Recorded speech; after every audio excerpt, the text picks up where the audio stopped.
Hey guys, welcome back to my channel Srilatha's delicious recipes. ఈ రోజు నేను చూపించిపోయే రెసిపీ వచ్చేసి దొండకాయ బూందీ ఫ్రై అండి. మరి ఇంకెందుకు ఆలస్యం, ప్రాసెస్ని చూసేద్దాం. ముందుగా ఈ ఫ్రైకి కావాల్సిన దొండకాయల్ని డీప్ ఫ్రై చేసుకుని పక్కకు ప్లేట్లోకి తీసుకోవాలి. ఇప్పుడు స్టవ్ మీద కళాయి పెట్టుకుని 2 స్పూన్స్ ఆయిల్ వేసుకోవాలి. ఆయిల్ హీట్ అయ్యాక ఆవాలు, జీలకర్ర వేసి బాగా వేగనివ్వాలి. జీలకర్ర, ఆవాలు బాగా వేగిన తర్వాత సన్నగా పొడవుగా కట్ చేసుకున్న ఆనియన్స్ వేసి బాగా వేగనివ్వాలి. ఆనియన్స్ లైట్గా మగ్గిన తర్వాత మీ రుచికి సరిపడా సాల్ట్, 1 స్పూన్ కారం, 1/2 టేబుల్ స్పూన్ పసుపు వేసి బాగా కలుపుకోవాలి. ఇవన్నీ వేగిన తర్వాత 1 స్పూన్ అల్లం వెల్లుల్లి పేస్ట్ వేసి పచ్చివాసన పోయేంత వరకు వేయించుకోవాలి. ఇప్పుడు 1 స్పూన్ గరం మసాలా, 1 స్పూన్ ధనియాల జీలకర్ర పౌడర్ వేసి బాగా కలుపుకోవాలి.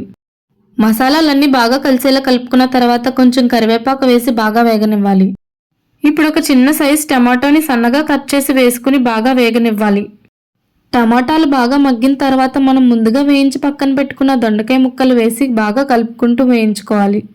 ఫైనల్గా బూందీని వేసుకుని బాగా కలుపుకుంటూ ఫ్రై చేసుకుని పైనుంచి కొత్తిమీర జల్లుకుంటే అంతేనండి, ఎంతో టేస్టీగా ఉండే దొండకాయ బూందీ ఫ్రై రెడీ.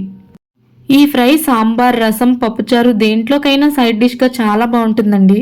ఈ కర్రీని మీరు కూడా ట్రై చేసి ఎలా వచ్చిందో కామెంట్ బాక్స్లో చెప్పండి. ఐ హోప్ మీకు ఈ వీడియో నచ్చింది అనుకుంటున్నాను. Thanks for watching.